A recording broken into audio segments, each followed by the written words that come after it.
Leshonile amaswahla amahle asenivuseleke emini yantsambama lapho ke umsakazo Eswatini TV ukanekise khona ke University of Swaziland Sports Emporium lapho sibe sisakada khona ke benkosi lenhle nangomsebenzi ke lo ingca izivele lesibona ke usukunyiswa ke kunabakhulu ke embusweni njengoba ke indvuna elitiko ke letekwatisa kuxhumana nebuchwephesha inkosatana sikhanyiso seyivele ke ikhona kulomsebenzi kutowuvula ngalokusemthethweni sithatha inimeme ke balakazithe ukuthi nibe nathi ke kulomsebenzi kuze ukuthi nibe ingcenye lokwendakalako kulomsebenzi libito lami ngingiJohn ngwakaPhirezi Sibongo ngidabe ke ngihleti nawe ke isikhathi lesi lapho sibe sicocisa khona ke tivakashi letahlukahlukene leti timbandzakanyako nalomsebenzi kanti ke lo soceleni kwami nguNothando wakamasilela lesitabe sibambe naye lo msebenzi Nothando anguvusele thathe wethu kunjani Ngiyaphila John, how are you? Siphilile thathe wethu ntongele nathi ebuchwephesha nawe namuhla la impilo vele siyaba nge-information communication and technology lesikhathi namuhla Nothando Kuyinhlokotela enkulu John kubona eMaswati impela atimisela etintfweni letinjengaleti njengoba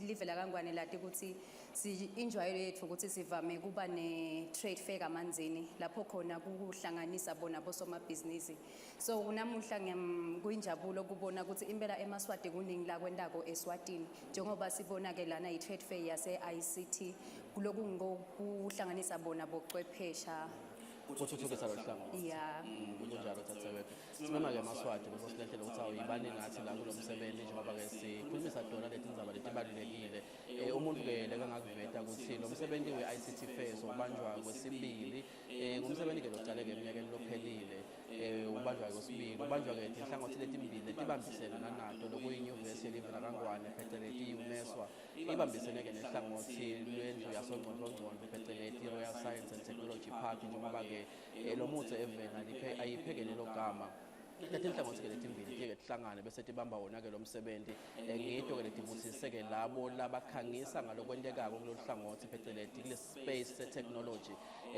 lesikuvile ke namuhla ngesikhathi ke indvuna yelitiko lethu noma ke indvuna yelitiko letekwatisa kuxhumana nebuchwephesha inkosatana sikhanyiso ibeka sithombe sekuthi bukhulu nothando lapho livela kangwane lingaya khona mangabe ke lingasebenzisa ke ebuchwephesha ngicabanga ukuthi nanawe nesive sonke sesivele sisebenzisa into letitsite letitsintana nabo ubuchwephesha kumbe kulokunye kungaba kusebenzisa bona ke ama-cellphone noma kumbe ngamahlalekhukhukhwini injalo impilo yakho nje masingabekisa ngawe Nothando ukusebenzisa into awusayi kumenya lo public phone uyoshaya icingo ufake esihlanu uphakamise into lekusinzako sovela ukhiphe ekhikhini ubeke endlebeni buchwephesha lo Nothando hey impela injabulo phela John kubuka ukuthi sesiyakhona kungena bo Instagram lapho khona si-uploada dithombe impela kube mnanzi uxhubane nebantu even noma nangabe abekho in the same country lokutshengisa kona ukuthi livela kangwane impela liyathuthuka njengoba nabo WhatsApp bakhona bo Facebook still we are able to communicate with bangani lokuthi nje so ukule lesiphi album isela cingo that's obvious every picture you find it there sikhulumisa lento ke eMaswati lamahle namuhla ikakhulu kade ikasikhulumisi kumbe nje letitsintana nabo mahlalekhukhukhwini kuphela kunetinhlangothi letinyenti letikhona la lesitibonile lokufaka ekhathi ke tingafane letitsintana nako ke kuxhumana lokufaka ekhathi ke Swazi MTN Swazi Mobile lapha netincingo nemaposi Eswatini kanti ke nemabhange nanawo akhona Eswatini njengoba ke sathi ukuthi itolo Nothando besiye sithathe imali siyodeleza ekhathi ebhange uyikhokhe uyimikise ngesandla Nothando namuhla ibuchwephesha setiyavuma lokuthi ungathi uhleti la umbhadale umuntu kungako ke nabo ubuchwephesha kulohlangothi lolo ke sibabona lo muhla batokhombisa sive ukuthi sebathuthuke kangakanani leti inhlangothi ke lento lebakito nanathi singumsakazo Nothando kukhona isigaba se-technology lesihambe sangena kiso lesingcono kulaloku besingekuyitolo kunakule sibita phecelezi ukuthi i-digital migration babukeli ngethemba ukuthi mabasibuka nje isithombe basibonako emakhaya akusiso kumbe isithombe lebesikade sikhona ngathi 10 years ago in terms of quality of the picture in terms of quality of the sound that we are given nalamanye ke mathuba lavulekako nalomgubudla wayo i-digital migration lekuthi indzaba lesitayikhulumisa nalaba tsinzekako benkosi lethu lokufaka ekhathi iyona ke indvuna yelitiko lethu inkosatana sikhanyiso kanye ke nalaba kulona nomsebenzi Royal Science and Technology Park inyuvesi elivela kangwane kanye ke nalabo labakhangisa ngolo msebenzi imela nawubuka John ukuthi eveni kuningi lokwentekako njengoba usho njengathi nje i-Eswatini TV so uyakhona ukuthi ubhadale i-TV license usebenzise ifone boSwazi Mobile awuzadingi ukuthi uthathe imali yakho uhambe odelezela kubhadala lokusho kona ukuthi ubuchwephesha kangwane vele bunyuke kakhulu lesitubulo ke salo msebenzi Nothando sithi embili emibili nge-ICT lokusho ukuthi asifake nemandla kakhulu kuTokede Buchwepheshe ukuze live lakangwane liye-ke esigabeni samavele athuthukile ngeminyaka wanga-2022 lokwenza izivelele enginganimemela kona amaswati amahle ukuthi sitaba nelithuba lekuva-ke indlu nelitiko letokwatisa kuxhumana nebuchwepheshe inkosatana Sikhanyiso ithula-ke sithombe netifiso tayo nemaphupho nemasu lenawo-ke kwenta-ke uhlangothi-ke lokuxhumana nebuchwepheshe lube ngilolo-ke lungcono-ke Eswatini utawushiyeka icabhayi lesimvile-ke makayikhulumisa indzaba yesithombeni kanaso ekuthuthukiseni tona-ke tekuxhumana nekwatisa Eswatini kulesikhathi sanyalo kwenkosilente sitawuthi sigwinye mathe sinikhombise-ke loku-ke kwenteka la ngaphambilini masibuya kumbe siyake sicala tinkulumo nalabo kumbe labasivakashele-ke kulo msebenzi kusemaswati lasekhaya abe nelithuba lekubona ukuthi awu ngabe kwentekani kodwa-ke lengakuveta singakagocoti kusho ukuthi nakusasa lo msebenzi uyaqhubeka-ke yes nothando ngoba nje kumema emaswati ukuthi akafike catsatsa khona-ke la e-UNESWA Sports Emporium atotibonela lenza izivele yalo msebenzi kunjalo-ke maswati amahle asithi-ke sigwinye mathe masibuya-ke siyawunikhombisa loko lesikuthemlile lokuhambelana nalo kwenteka-ko khona-ke e-UNESWA Sports Emporium.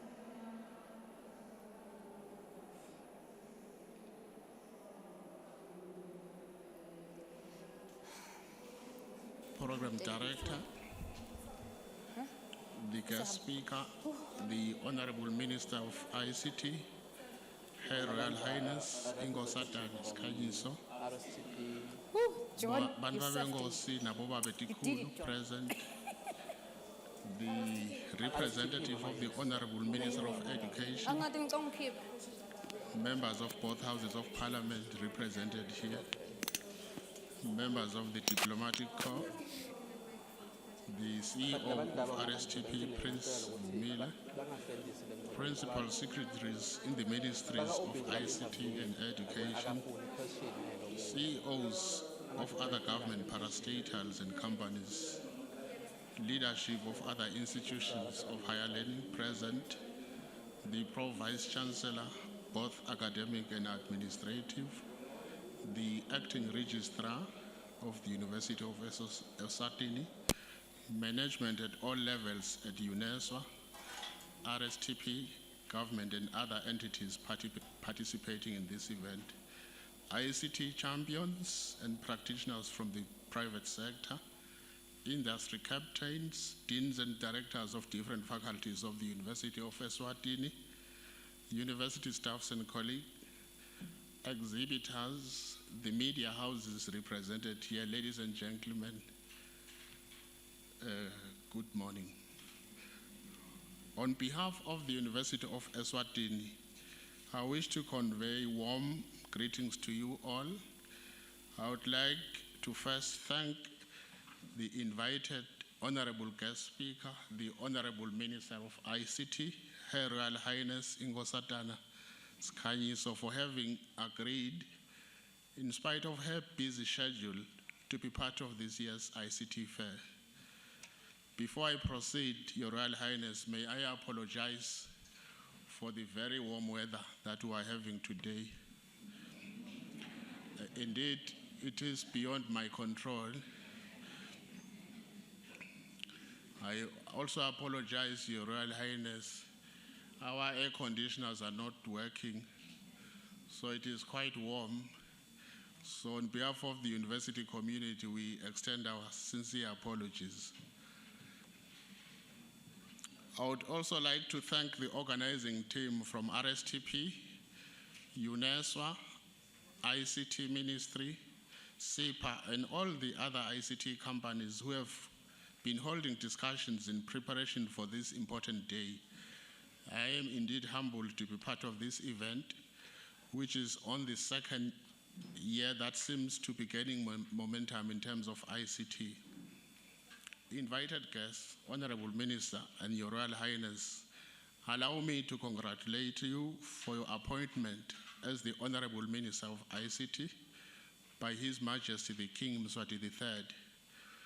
As the University of Eswatini, we pledge to support you, and we wish you God's guidance, and may God grant you the wisdom of King Solomon as you execute your duties. Honorable Minister, your presence in this year's ICT Fair marks the commitment of the government of Eswatini to His Majesty's call for transformation and commercialization to achieve equitable economic growth of the Kingdom of Eswatini for inclusive, sustainable development, and your presence is indeed appreciated. This year's ICT Fair is indeed a special one because it coincides with many celebrations: the 50 years of the Kingdom of Eswatini independence, the 50 years of His Majesty King Mswati's birthday celebration, and we say to that,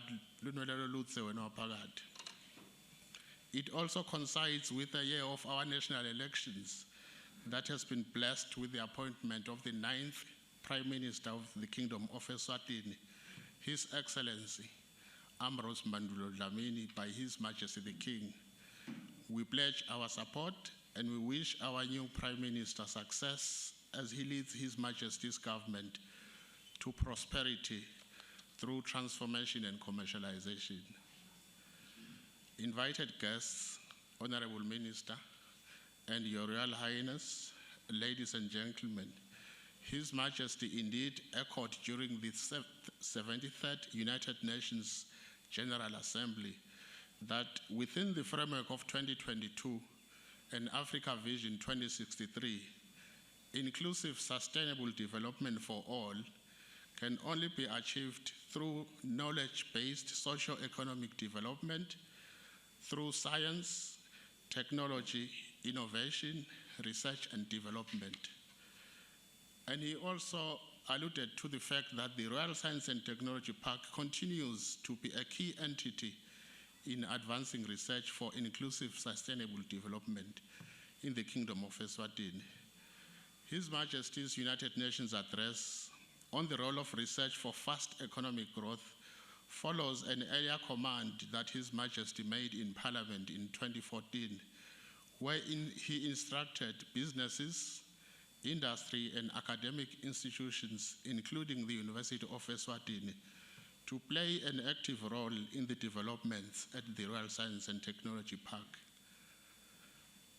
Honorable Minister, allow me to report progress made within the university in executing His Majesty's command through various activities aimed at creating awareness and human capacity development in the areas of ICT and biotechnology.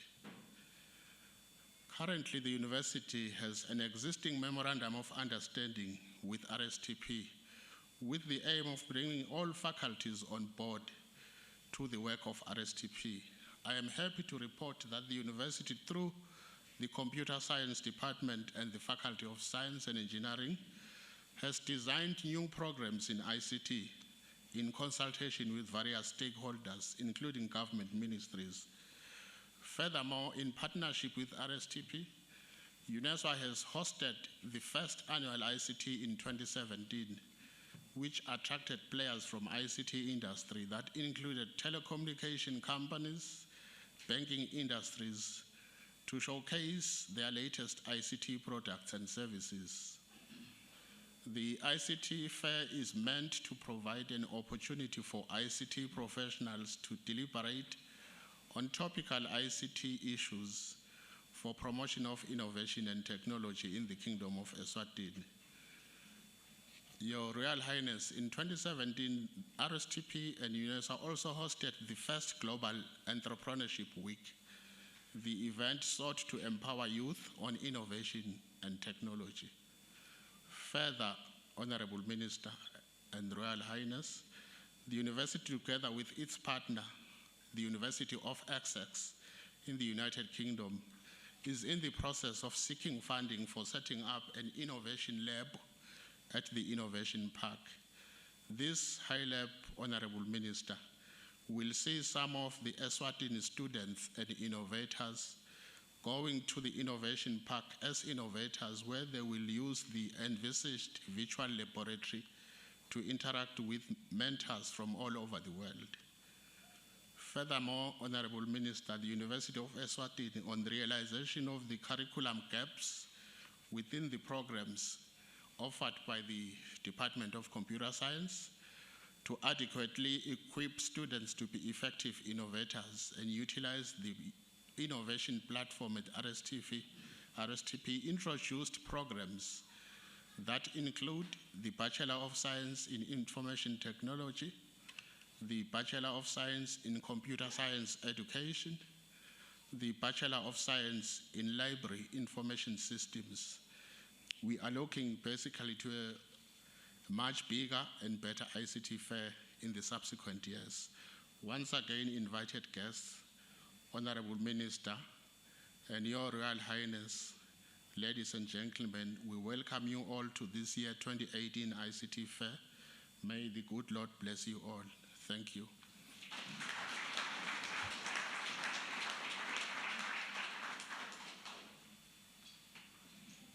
Honorable Minister of the Ministry of Information, Communication and Technology, Her Royal Highness Ingosatana Skanyiso, Principal Secretary of the Ministry of Information, Communication and Technology, Vice Chancellor of UNESWA, Pro-Vice Chancellor, partners and exhibitors, distinguished guests, media representative, all protocol observed, ladies and gentlemen, good afternoon.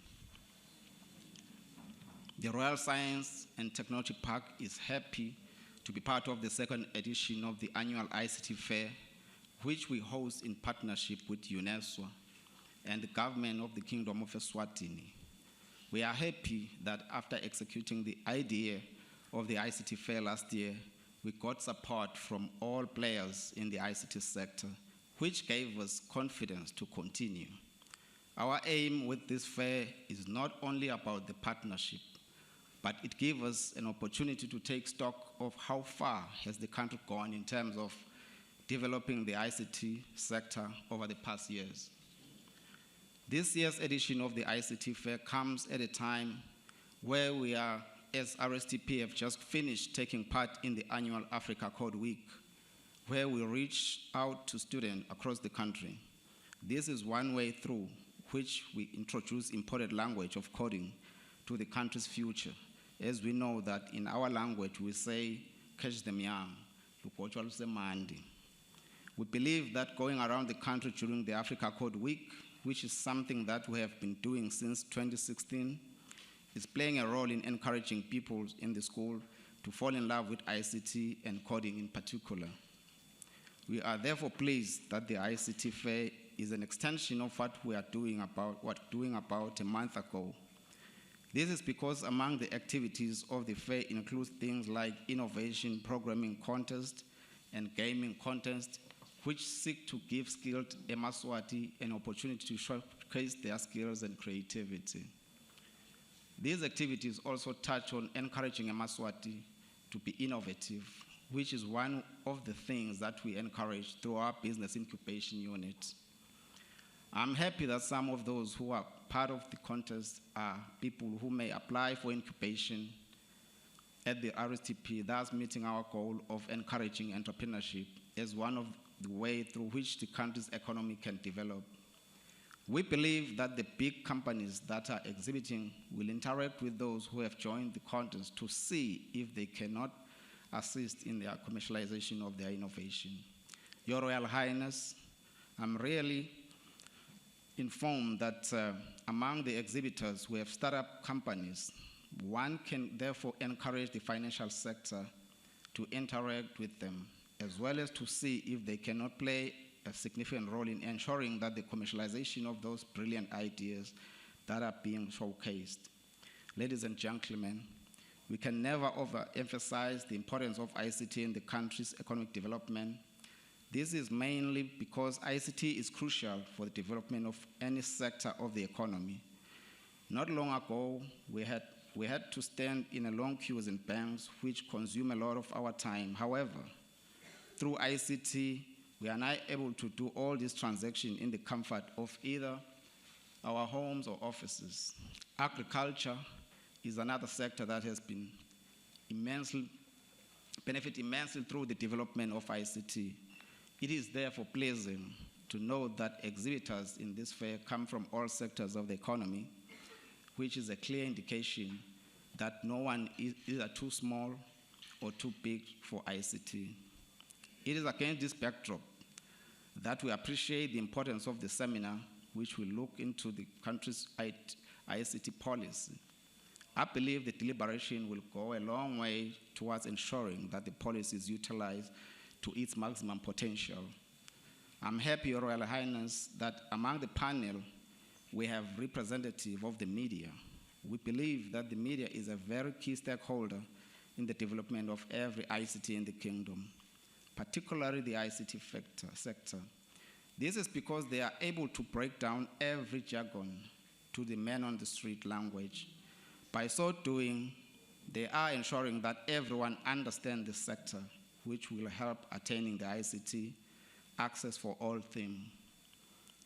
Your Royal Highness, it will be amiss of me not to mention that ICT Fair comes just days after we have hosted a successful technology, innovation, and entrepreneurship conference, which was held from the 12th to the 13th November 2018 at the George Hotel.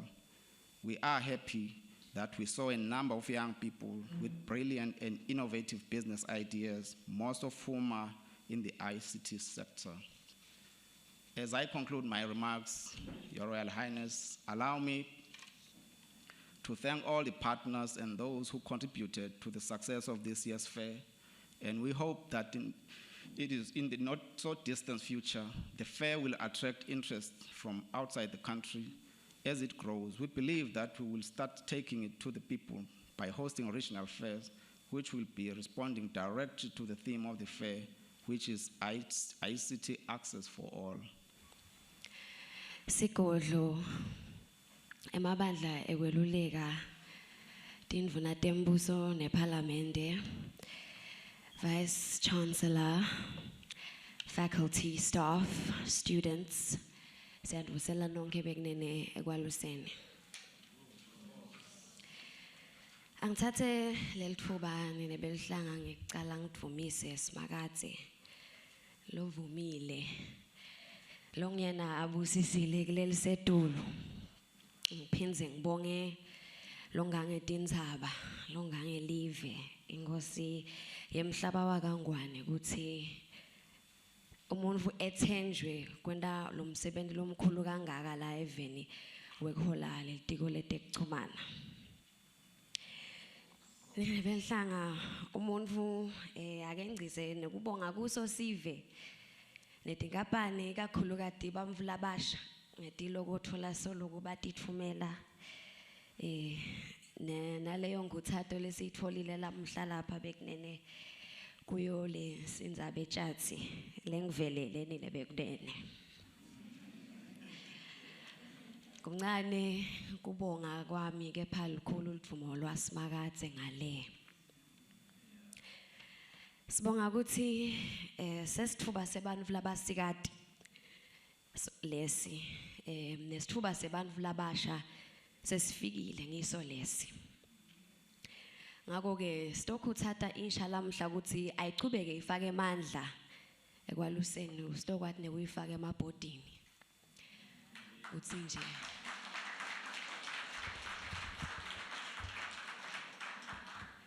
bantfu labasha bakhe ingcenye leng 10% wemabhodi ongana kuze sitokhula nawo lo msebenzi siphinze sithelele imicondvo yebusheni bethu bekunene.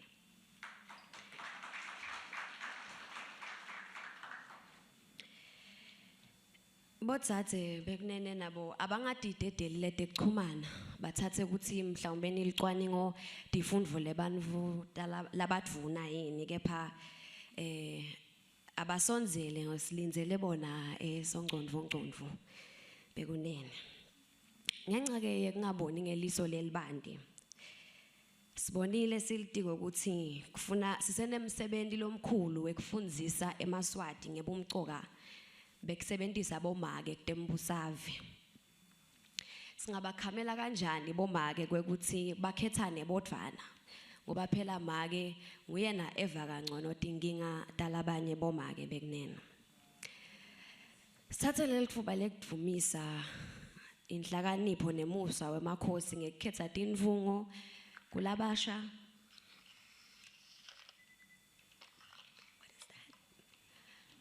labasha nalabasikati.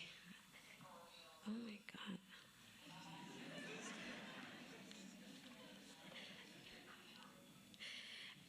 Ikhetha tintfo ibuke kulabasha nanyalo solo labasikati basakhankasa. Litiko bekunene lidvumisa kwembatsisa nekuvuniliswa ngemakhosi ngoba umhlaba usibukile. This for us is good public relations. Bekunene sithanda kuphakamisa umsebenzi lesite ngawo lapha lamuhla. Sitvumise umvasi weSwatini nesongqondvo weMaswati House. Lobambisene nelitiko letekuchumana nelitiko letemfundvo ukuthi lo msebenzi walamuhla ube impumelelo. Lokungabe ngingesingisi lamuhla ninebekunene solo ngichubeka nawo umgomo welitiko wekuthi silithuthukisa kanjani lolwimi lwetfu singemaswati.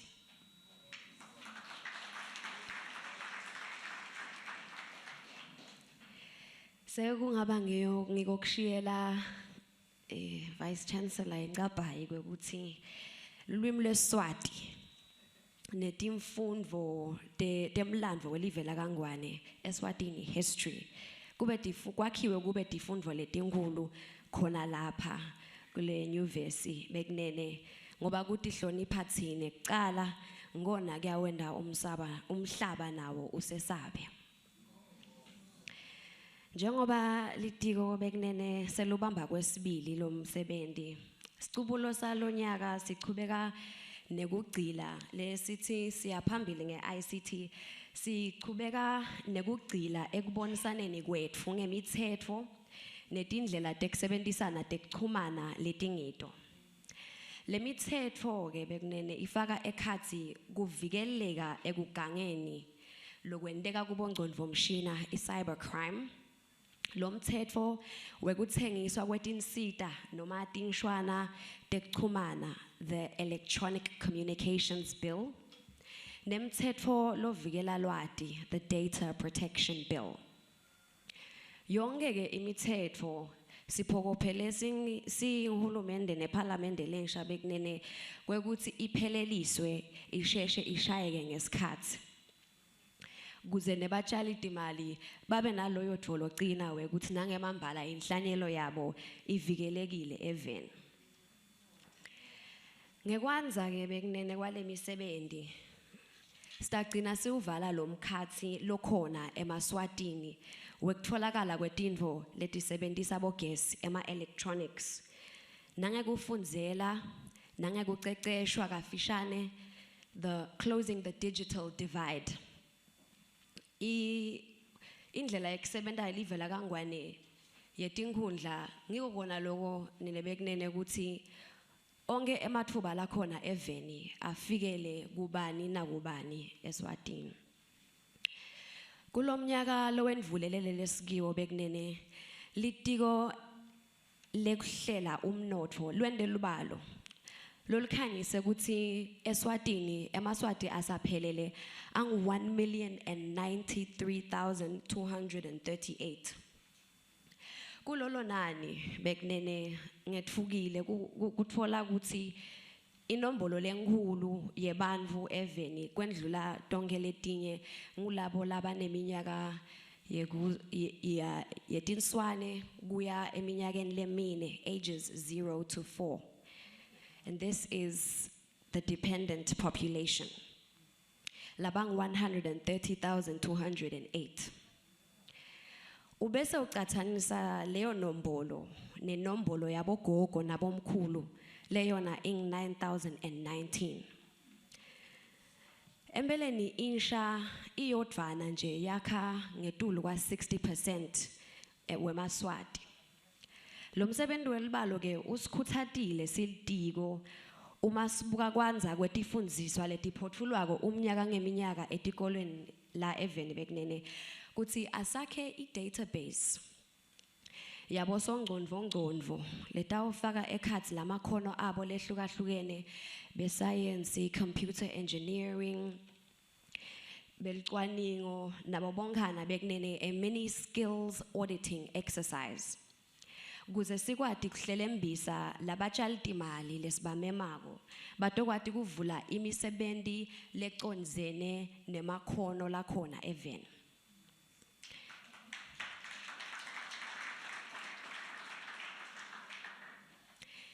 Sengaba ngokuthi sikhuthade ibhange lemhlaba bekunene iWorld Bank ne-IMF na Bill Gates na Mtsipe na Alika Dangote ukuthi basebenzise lelo thuba lokuthi basibambise kulolo hlangothi bekunene.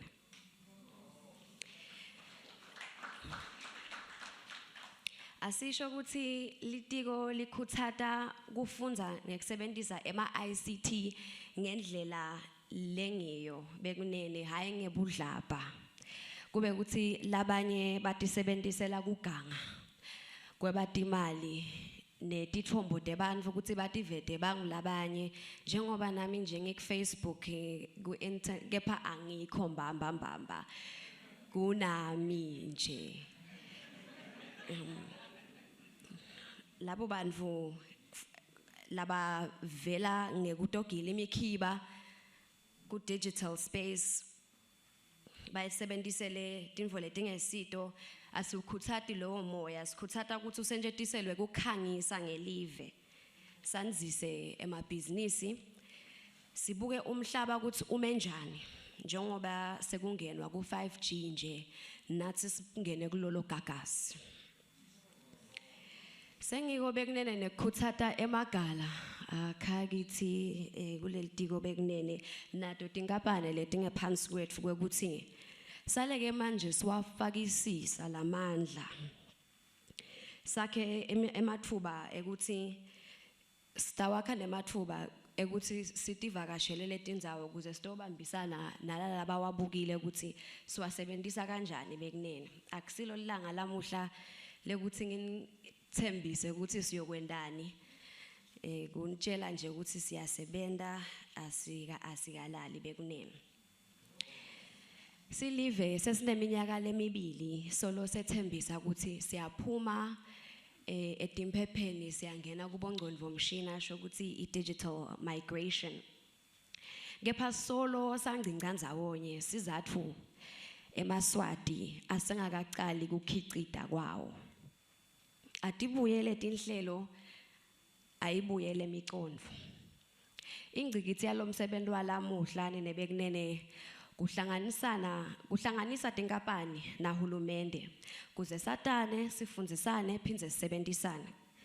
Live lingaqinisa buhlobo nemave lasathuthukile ku ICT lekungasenjetelwa kuto ngemvume yahulumende nemave lamathathu lawa South Africa neKenya neMozambique nebekunene. Sibonga kakhulu nje i-International Telecommunications Union le hlanyele timali letibonakalise ukuthi tiya ekuvuleni i-internet service etikolweni nasetibhedlela. Simema ke tinkapani temhlaba bekunene njengoba iHuawei seyivele ivulile kangwane ukuthi ababuye o-Acer, Microsoft, Apple nebekunene sitokwati nekuthi sigcine sitakhele ifiber yethu silive ngoba kevakala ukuthi le copper iyejiwa nebaka EEC nabo bakhala ngako kanti kuyadzingeka lokuthi sitibiyele letintsambo ukuze tingetushisa live bekunene. Sengisonga sithi silitiko le ICT asikhawuleni nebekunene kwekuthi sihambele khashane neliphupho lengwenyama lekuthi libe selithuthukile nga-2022. Kungathi thine mhlawumbe kasiyifisi lentuthuko asitimbanza kanye nalo leliphupho silithathe ukuthi liphupho lelive loyo naloyo atokwati kudlala inzima yakhe ekulifezeni. Ingani inkosi somhlolo uma iba nembono kude lo wathi inkolo yebuKristu ngeyayo yodvwana sathatha ukuthi inkolo yemhlaba wakangwane.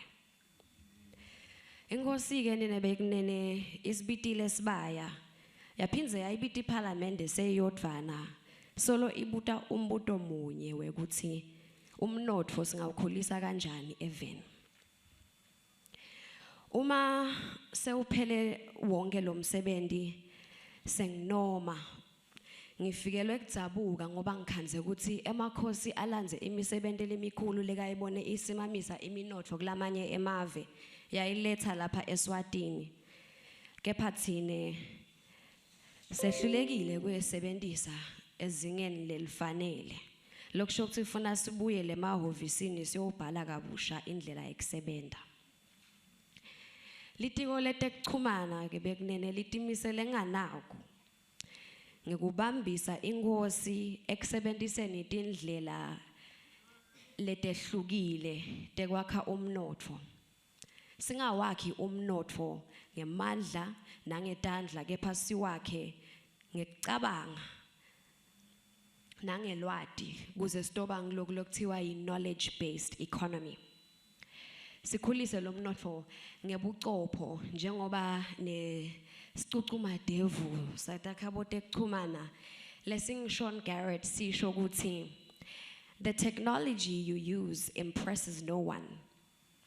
The experience you create with it is everything. Njengakwensaye yalesithole kamhlaba we-G8 Africa Action Plan, sicele live lase-Rwanda lelibe lihlahlandlela kutekuchumana ukuthi kulesifundza se-Africa, becoming the first smart African state. Sebasengcile ke bekunene, kepha ke sibalandzile ukuthi batesishiyela lugwayi. Labasitshele kona ukuthi kumcoka kwenta umsebenzi lofana nalowa lamuhla kuze kwakheke ama-public private partnerships nangekuphangisa nekuthi siphangise kushaya imithetho lapha eveni sitofakazela lesisho lesithi ke bekunene the student surpasses the teacher kusho ukuthi lokhu labasishiyele kona bekunene asikubambeni sigijime nabo bese sesiyabashiya sibashiye ngelibanga kwatise ukuthi vele live la kangwane lakhethwa nqandi ngalawo ukuthi sibe inhloko hayi umsila ngalawo mavi ngilawo lamavi bekunele lesithi asivule ngawo umsebenzi we-ICT Fair ya 2018 sibonge kakhulu kuba nani inkosi inibusise bekunene.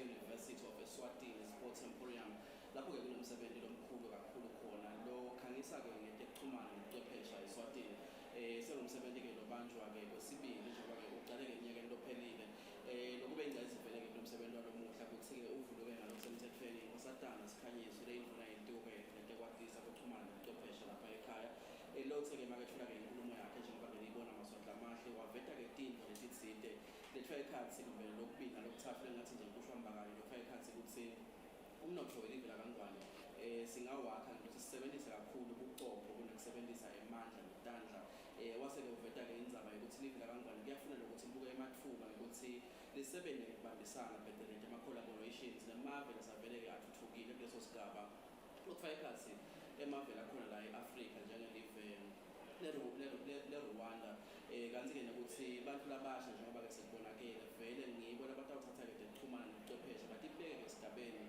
lesibonakala ukuthi le live linewela ngato liyofika esigabeni semave athuthukile ngonyaka wanga-2022 lokhu ekhathi-ke nokuthi letinkampani letinkulu letibonisele nzima ngaphandle kwale live letingafaka ekhathi-ke boGoogle bo-Apple naletinye asetivele la ekhaya eSwatini sitoshiyela negwayi lokuyinto ke lesibonako ngosiletelo ukuthi awu maye mangabe lawo masu angahamba aphumelele live lakangwane kukhulu lapho lingafika khona kulesikhathanyana-ke ngihleti-ke la nalo ngi-CEO ehlangothini-ke lwe-Royal Science and Technology Park lokusakhiwo-ke ngonyanga lesethe ligama yathi ngusongqongqongqondo welive nguPrince of Umile Dlamini sitabe-ke sicoca ngokuthi babambisane njani-ke nenyuvesi elive lakangwane ekuchubeni nomsebenzi bahloseni futhi ngawo lithini leliphupho lokuthi ingabe vele kuhambe njani kuwoke umsebenzi wonyaka inkosi angibekele njengokuthubana ukuthi ufusele eMaswati.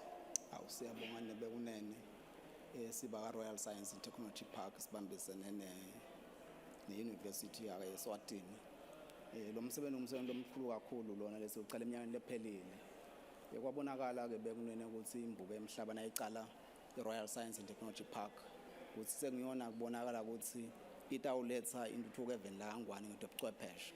Sibese ke sesuka sesakha budlelwane eminyakeni ophelile neUniversity Eswatini. Ukuthi lo budlelwane bethu ngibona sitawubona ukuthi istabambisana kanjani ichubeke lembili. Kubonakele ke ukuthi nebantwana kuze bakhona kuba netindlela zokusebenza iUniversity lekubona ukuthi ifuneka ukuthi ibanike lolo lwati lolutsitene lelubheke ngalapha lelitabasita bese bakhona kwenta into letingathuthukisa livela kaNgwane. Abe masingathi nje phecelezi nifise kwendekeni imbambambamba Nkosi ngathi phecelezi ama objectives alomsebenzi. Kusho lo msebenzi lona nje ngalona ukubona namhla kuqhamuke labenta itechnology yabo lesebantu lesibona sethi yaphatheka lesethi ngabe sebathatha mix wale emhlabeni lemvela kaNgwane ngathi sita ukuthi isebenza. Namhla ngilapha ke kulithuba lapha ukuthi umhlaba bese uyabona ke to usherishwa khona kubonakala ukuthi ngilona mnisenda nako sineze kukhangisa mbambambamba nalo bekubona izinto bekayibukela khashane lamhla nakafika la uyamangala ukuthi awu sekunemaswati la senta into lenje shothi lamhla ngilona thuba ke lekubonakala ukuthi sesabona ukuthi kufanele ukuthi sibanike labalasebende etinto letitsite kutokhangisa kuto la njengaloku sibona nje sibeka lapha eUniversity yaKaNgwane abantu besikole abayinqumbi labafundzako ulithuba ke nabo ukubona ukuthi asicine vele kuma nabo siyakubona kuyasebenza nathi ke siRoyal Science and Technology Park kungithini kubona ukuthi sinikwe lelwathi sisilengele platform ukuthi abantwana sebaceceshiwe la university sebanalo lwati kufanele bese babuya bale eScience Park labatafike batfoleke khona letinto tekusebenza ngoba uyukhanze ukuthi bachamuka etindzaweni lehlukene bedina letindleko letikade tekuthi bangaqala kutendela letinto keja ke leRoyal Science and Technology Park sebanika lamathuba labantwana aba-innovative ukuthi bakhona ukuqala lemisebenzi yabo lokwendawo.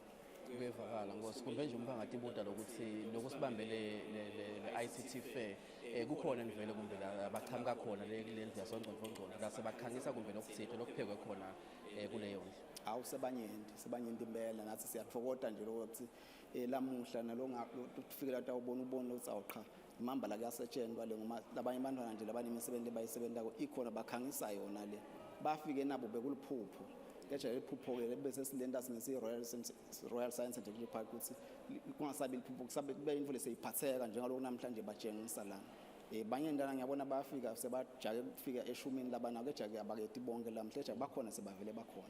Kuyevakala Nkosi kunenkulumo ke lethunywe ke indvuna yetiko ke letekwatisa xhumana nochwephesha inkosatana Sikhanyiso lapho khona ngiyethemba ukuthi ushenje incabhayi kithi sonke silive namatiko kumbe lathinzekako netinhlangothi letithinzekako akhulumisa indzaba yokuthi kuyafuna lokuthi sishelane ligwayi nebekuhamba ikakhulukati lasebabonakala bafikile esigabeni setentuthuko ngetechnology wabekisa ngeRwanda wathi singakwenda nanathi lokho mangabe live lase-Afrika selikwendile nanathi singakwenda angakanani amathuba ukuthi singaphumelela ekwentani izinto letinjengaleto.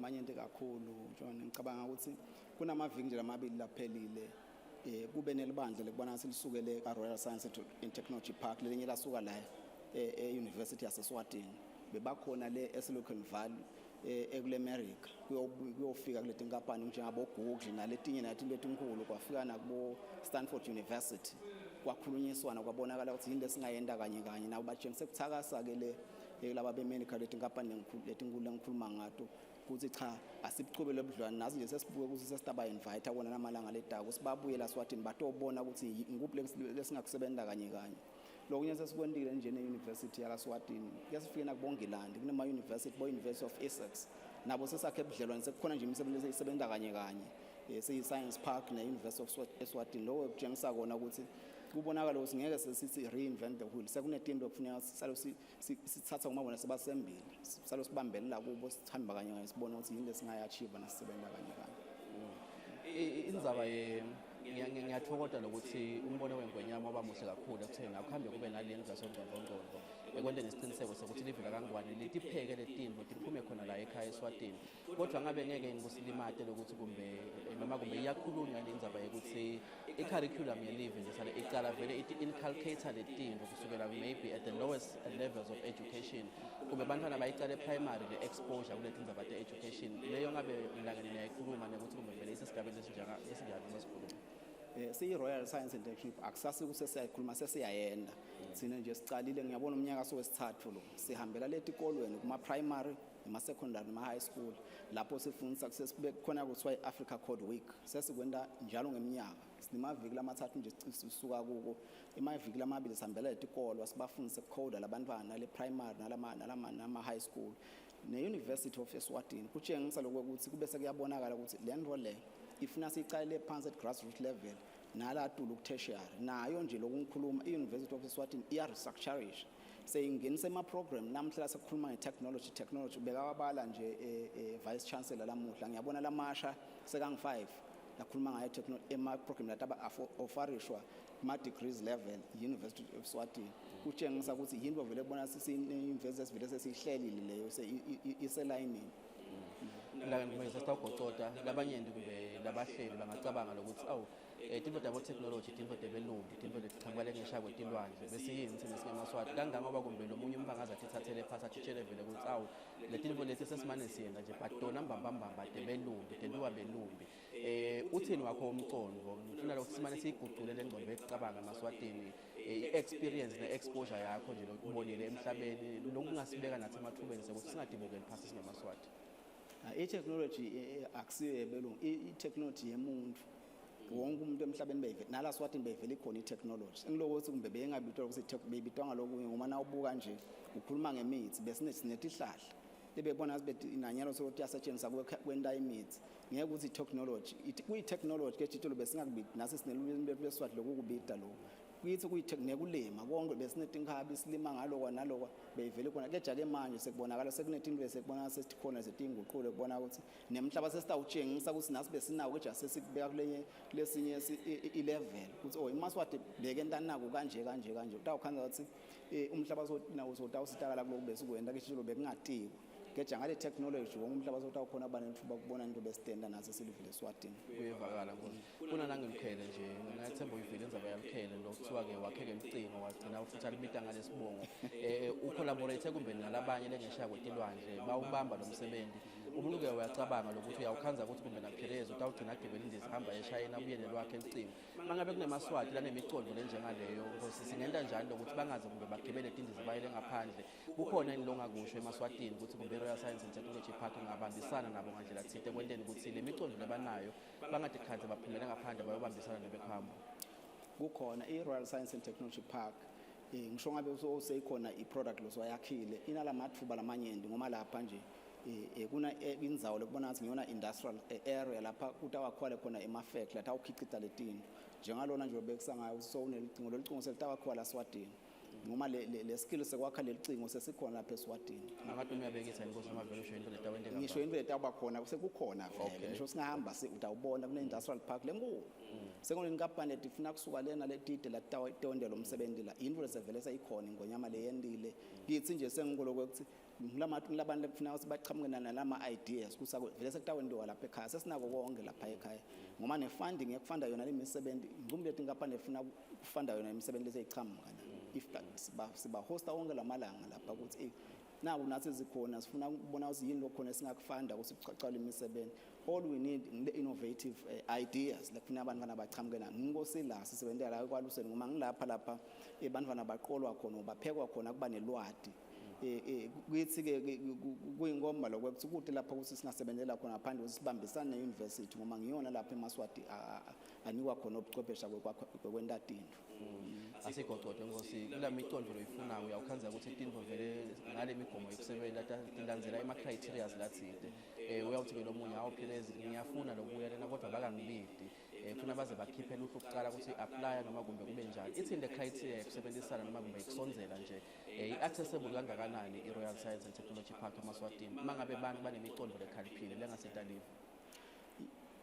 i-Royal Science and Technology Park ivulelekile ngaso sonke isikhathi amahhovisi avuliwe noma ngasiphi isikhathi ulithuba lolutholako ungaya khona ufike usho ukuthi naku lofuna kukwenda sitakuthatha sikutshele ukuthi naku lokufuna kubuya nini sikulungisele konke lofuna kwenda wonke umntwana uvumelelekile kude lesimjikisayo nalaba bafikile nje bangasho bathi awusike sefika sasitakala naku lebathi sasikwende sinalo luhlelo lesilibekile ukuthi sitohamba onke lama-regions alelivela kangwane sibatshengisa lesivelo ukuthi njengaloku umlisa nje bekayivula kulamalanga laphelile ayithule sivele sekukithi kusivele ukuthi ezeyisayensi esele ngakithi ukuthi sihambe sitshele wonke lo mhlaba la evenangwane ukuthi nayo ijwayele namathuba lakhona so lathi kutowadi ngoba kwanyalo vele kusekhona basingakayadi kahle ke jakanyalo vele sekungakithi lokuthi nasi sitshele umhlaba kube abantu bangacabangela bakhethiwe kana kusinjalo kunjalo uphela nini nomsebenzi la e-UNESWA Sports Emporium Khosi kusho ukuthi lo msebenzi utawuzuphele kusasa enzambama langa lekugcina ngiyabona kungathi nje Maswatini lapho lekugcina sesigoqoda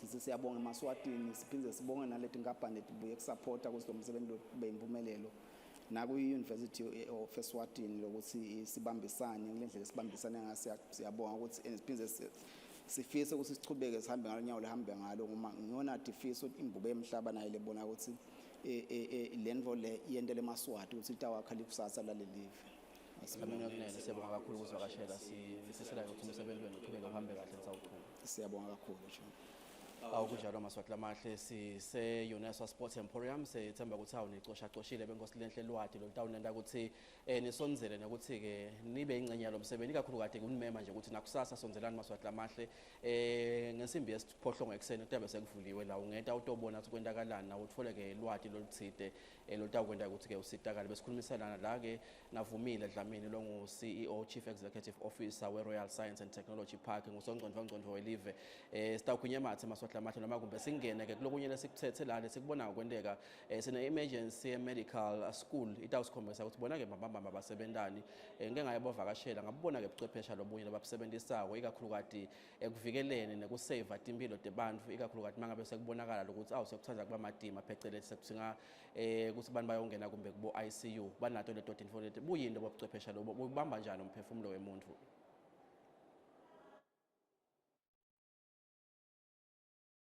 Silana ICT Fair 2018 masikhuluma ke ngetema emergency medical services sikhuluma ngebantfu lesingafuni ukuthi kudzingeke ukuthi sibe nabo but when we do need them we need them there in an instant and technology goes a long way in making sure that that happens nyalo ke ngina Tepo Manke from the Emergency Medical Rescue College. Hello Tepo.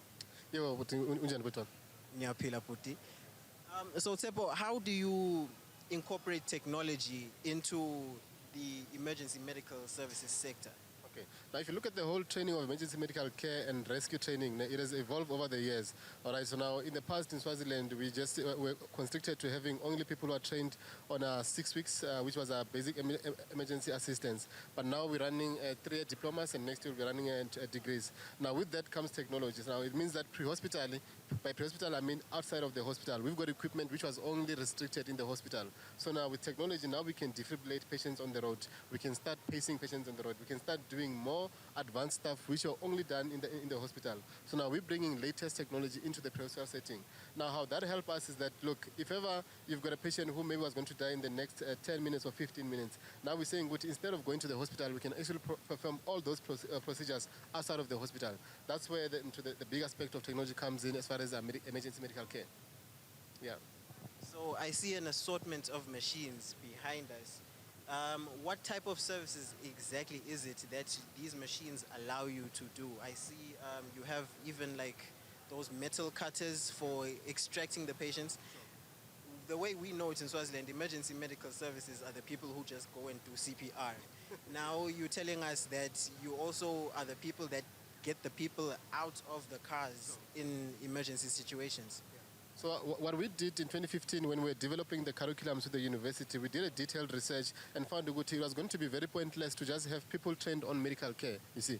Because now when you look at Swaziland, we've got limitations of resources. So now what we did with our curriculum was that let's train them on both emergency medical care and rescue, meaning that within their equipment or within their response car, they've got access to rescue equipment and medical care. So now they can respond to a scene, use their jaws of life, extricate a patient, and then start treatment. So now you're talking two people doing that. So now we've moved from having to wait for a fire truck, having to wait for an ambulance. We're saying that we equip one person with all of those skills. So now their course is basically having both rescue technicians and emergency medical care. But when the person qualifies, they qualify with both those skills, you see. Yeah. So now that means with the prognosis, it becomes better. It means that you are increasing the chances of survival. So now we can only do that through technology. And then, I mean, for them to use this equipment, they have to go through physics, they have to go through chemistry. So now there's a lot of technology involved if you look at it from a technical perspective. Yeah. So now hence we're saying that it's no longer as basic as responding to a scene, scooping a patient and going. No, there's a lot of treatment that goes on to the scene while we're preparing the patient and packaging the patient to the hospital. Yeah. Now, what we have seen over the past 2 years, ever since we started running the programs, we've got a good reception within the hospital. They're saying, look, prognosis of my patient, it has improved. Now when you guys are handing over the patient, we can understand what's happening on the road, of which in the past was not the same. In the past was just people dropping off the patient and going. But now, ever since the inception of these programs, and then now since we're having AMA graduates, there's a change in the prognosis. People are given more chance to survive, and then you're allowing them at least a bit of time to actually do that and to the skills and obviously increase the prognosis of the patient. Yeah. So Tsepi, so right now we have a small demonstration for seeing the difference, how much a small piece of technology can make on the field. Sure, yeah. So now what we have here is that in the past you'll get a patient, in the past, let's say the patient was not breathing, and then you are trying to intubate the patient, okay? So now all we had in the past was what we call a laryngoscope, which was a basic laryngoscope, which means when as a practitioner,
then I can even see everything. You can even press record, and then you can record the whole thing as you are doing the procedure. So that if ever, let's say you are in training, you can then show our students, which now, this is how you put the tube into the patient when they're not breathing. Yeah. So now to move from where you're just sitting like this, visualizing, and to coming from here, there's a huge difference. Now that shows you in the next 10 years with technology, we can save a lot of lives. And then the other thing that I have to mention is that this basic tool, it costs something like, I think 500 rands, but now this new one, we're talking 180,000 just a piece, yeah. So now it was only introduced in the service something like I think it was June this year, so we decided to buy it within the college because we understand good now. You have to be innovative if ever you be conducting good training which is recognized international. Yeah.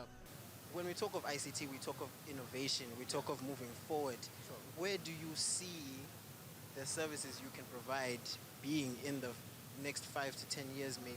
Yeah. What do you think is it possible that maybe we'll have surgeries out in the road when people have had car accidents? Sure. And thanks for that question. It's a very good question, I have to say. Look, our focus and where I see the EMS in the next 10 years, I'll tell you what. Next year when we introduce the degree program, you're giving students a space to say to them, go do a research, tell us what's wrong outside, and then from there come with a solution.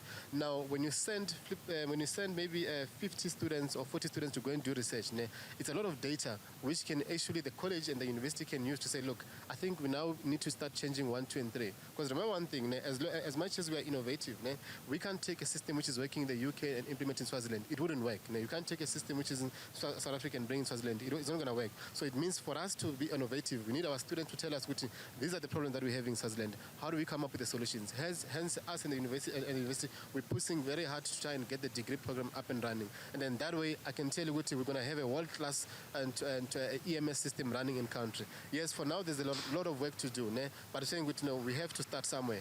And so far, we have started. Next year, we'll be having our first graduates of a 3-year diploma program. And then that same group will be coming back for the degree program. So now, when they come back for the degree, they do research, and then from there, they contribute on technical and scientific and innovative ways of treating a patient in Swaziland, not saying treating a patient in the US, because those two are very different. That's how I see it, yeah. Thank you very much, Tsepo, and Eswatini thanks you for the good work you are doing in making sure that lives are saved. Thank you.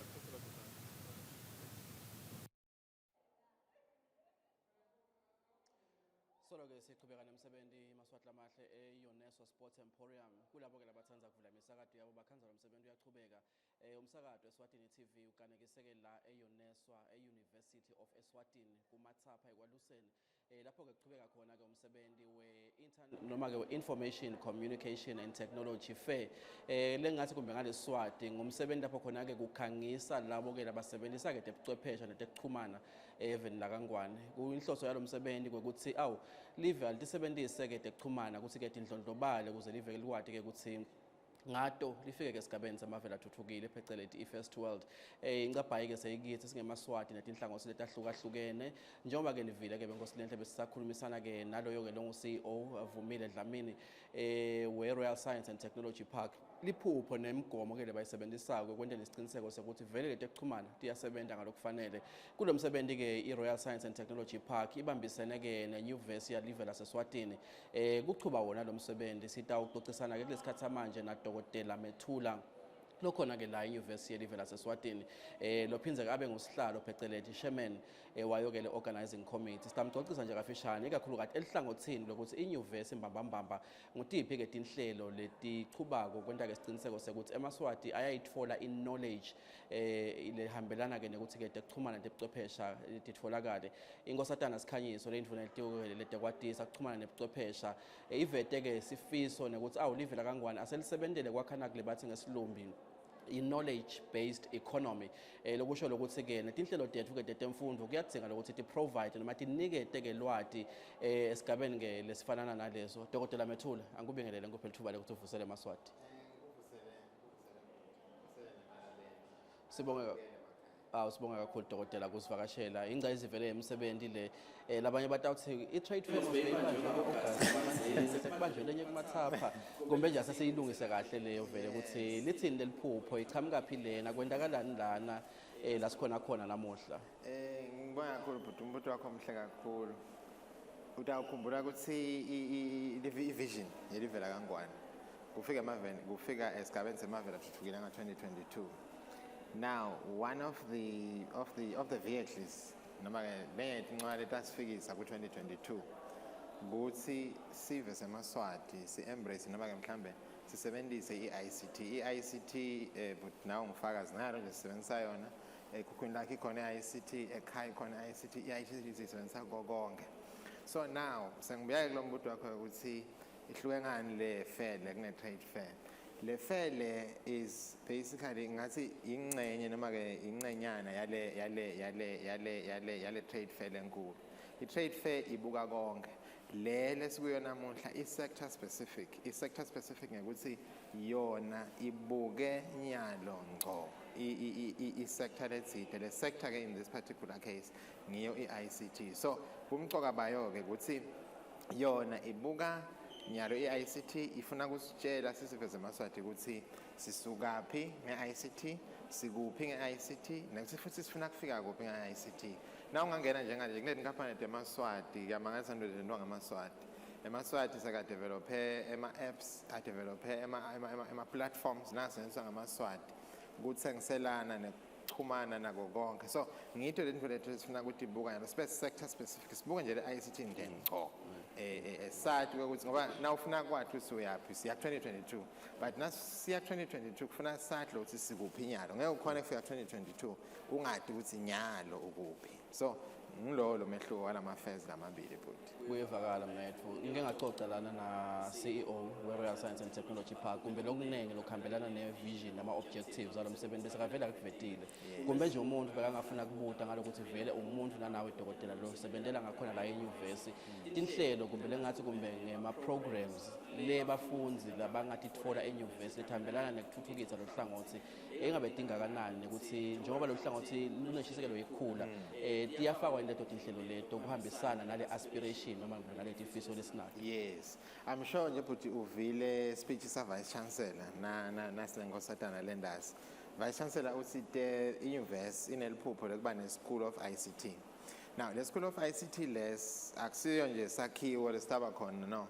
Sakhiwo lesi noma ke indzawo lena letawuba nema degrees nema programs njengoba usho lamaningi. Lesinawo nje nyalo nje lekafundiswa konyalo nje mabili laqale this year. Sine BSc ye IT, sicabange ngani sicatshangisa ukuthi i-industry beyisolo ikhala ithi sifuna i-IT nawe nje bhuti ngiyacabanga ukuthi ungifakazi la ungahamba nje uye eSouth Africa kubo UNESWA kulama universities mhlambe ngingawabali uthi awukhanzi incumbi yamasatenti abo IT so umbuzo ke uthi lethu ascending under ekhaya so yekucala i-BSc IT igroup yekucala nje bhuti ingenile this year igroup i-degree yesibili sine BSc ye Computer Science Education. Computer Science Education imcoka ngani? Imcoka ngaloko ukuthi nangabe ufuna ukukhuluma nge-innovation, i-innovation angeke uze ukhone usukela umuntu ona 25 years umfundise ukuprogram.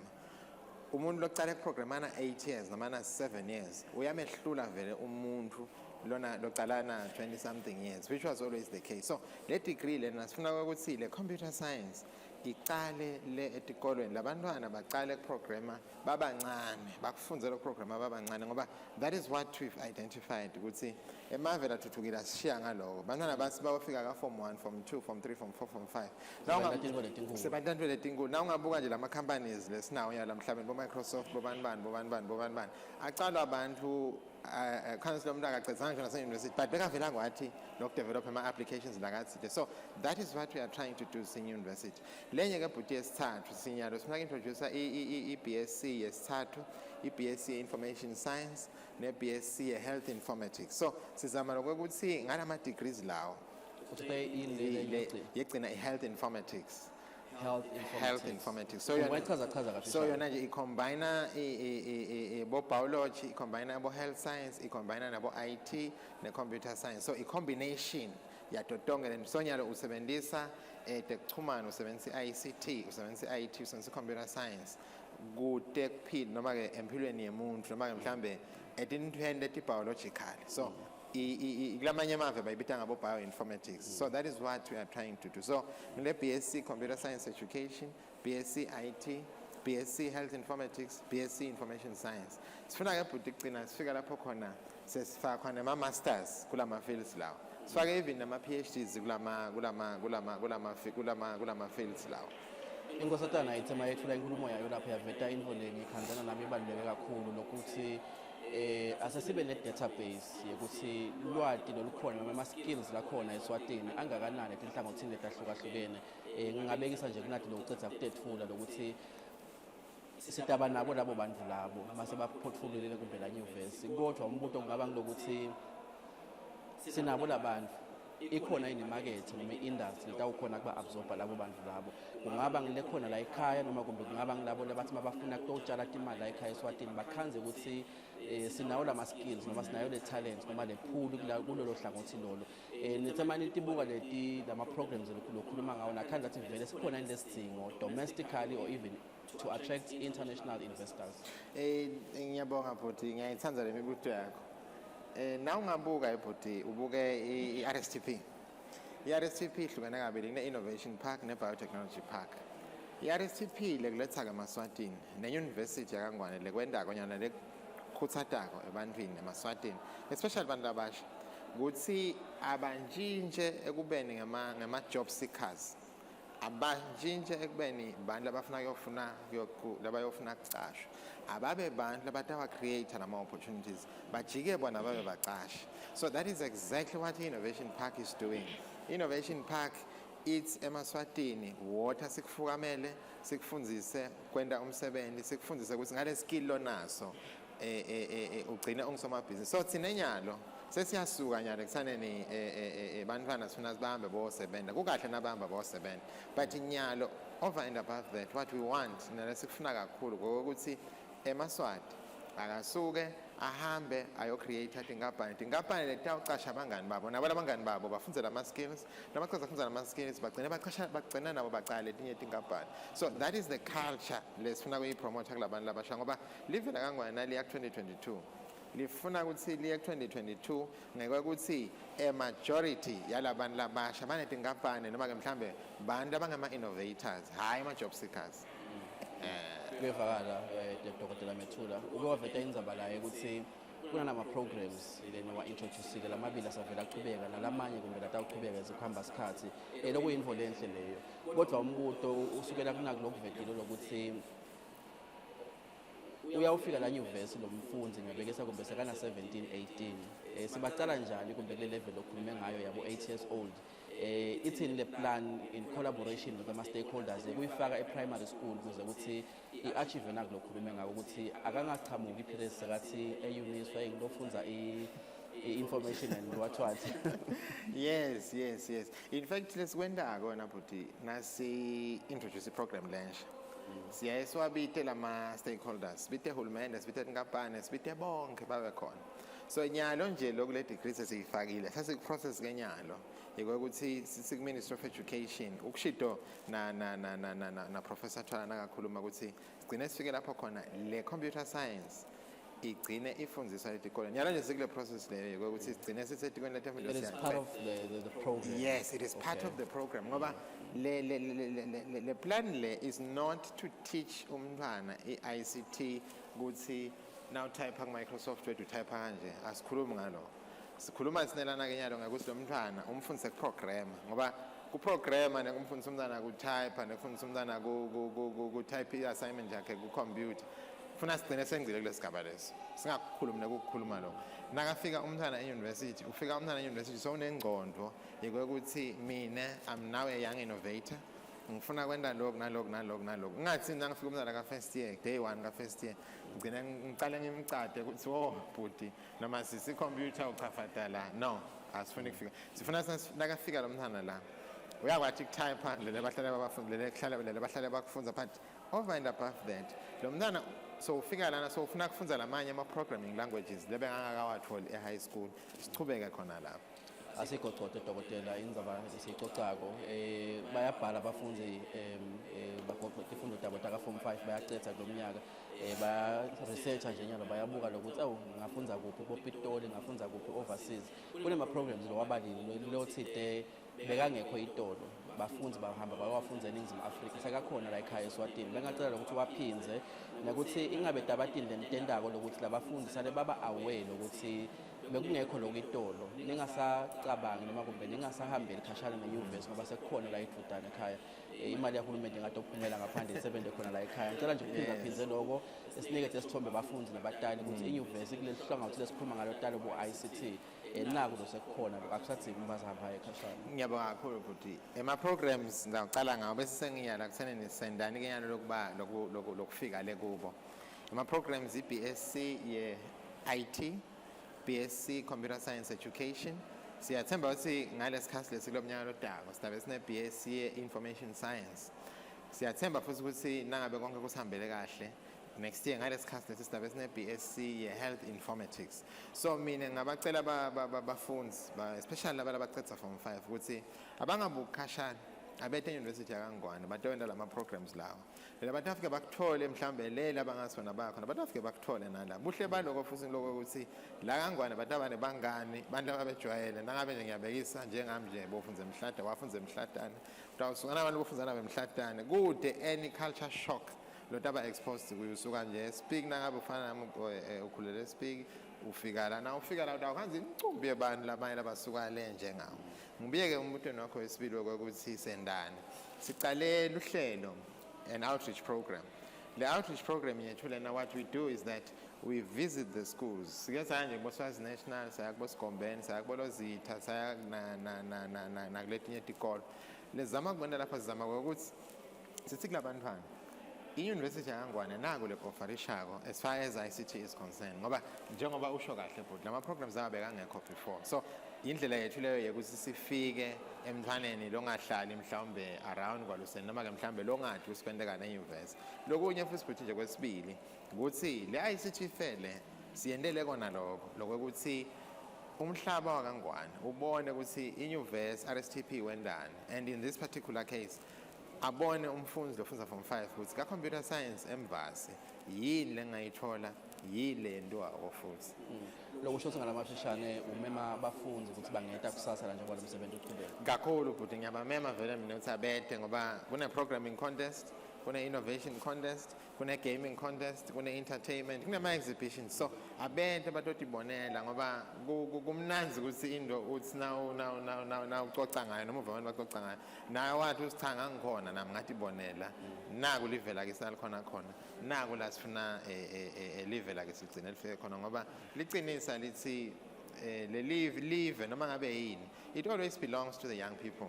Noma ngabe nyalo bangethe baba in charge ukuthi mhlambe sebadzala, but 10, 20, 30 years from now ngibo labatabe basebenza, ngibo labatabe basethi enzaweni letiningi lapho khona mhlambe khona kwanyala bekho khona.